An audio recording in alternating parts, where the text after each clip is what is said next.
2022 Basketball Africa League Qualifiers are underway. 6 teams representing 6 countries are set to battle for the last 3 tickets available for the second season of the BAL. Now, it will expand to a total of 38 games taking place in 3 cities over 3 months in 2022. For more on this, we're joined by basketball commentator Tsakani Ngobeni. Tsakani, good afternoon to you. Thank you so much for your time. I want to get straight into it. The BAL is fairly new, so just for the benefit of our viewers, can you briefly tell us what it is about? Good afternoon to you and your guests, not guests, your viewers. I hope everyone's well on this afternoon. Basketball Africa League is basically FIBA Africa who runs basketball in the NBA and NBA Africa, combining and ensuring that the talent that is on the African continent has got a fair chance and is actually seen and can actually compete amongst each other. But the Basketball Africa League right now is the top tier teams in this region in Group 1, H1 and H2, competing for the final 3 tickets, as you mentioned, to go to the road to BAL. So basketball is not high up on the list of preferred or rather popular sport in our country. High up there would obviously be football, rugby and cricket. However, the qualifiers are currently being hosted in South Africa. So does this assist in growing basketball? Definitely. It shows that we do have an appetite for basketball. There are players in the country, actually really good players. I mean, take, for instance, the captain of the host team, Peter Prinsloo, the Cape Town Tigers. He's playing international.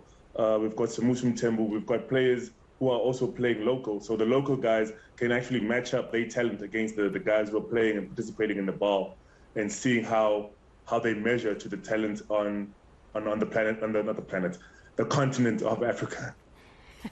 Tsakani, talking about the Cape Town Tigers, they're also a new team. They were established only in 2019, but they came in here guns blazing. They seemed very much motivated. So what was their performance like? What has it been like? Cape Town Tigers came in guns blazing, undefeated. Unfortunately, lost to Burundi on opening night. But today at 3 p.m., I implore the country to tune in and watch. They are playing for that final ticket against Burundi, the team that beat them. But they've gotten better. They now have got a taste for what it is to compete on this level. But they just beat everybody in their path in South Africa.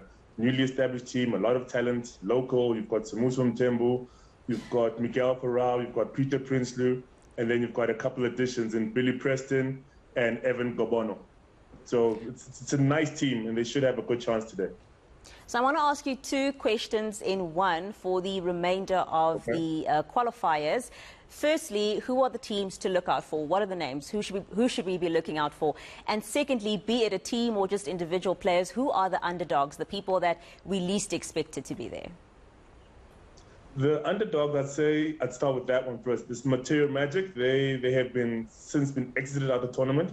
They came in with a wild card, undersized, but not undergunned. They just came in fighting, swinging every game. Yes, they lost by 15, but every game they exposed other teams' weaknesses and actually showed the blueprint to kind of beat or compete with other teams. The underdogs, I'll say it was the tournament's favorite in my book. I am going to be biased a little bit. Cape Town Tigers, the local team, and I want the local team to qualify. So they continue to be the underdog and continue fighting.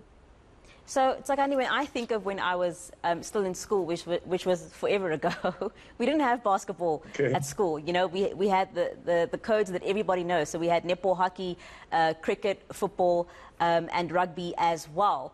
So what do we need to do to grow basketball in South Africa, and especially at grassroots level, you know, for it to also become popular in schools?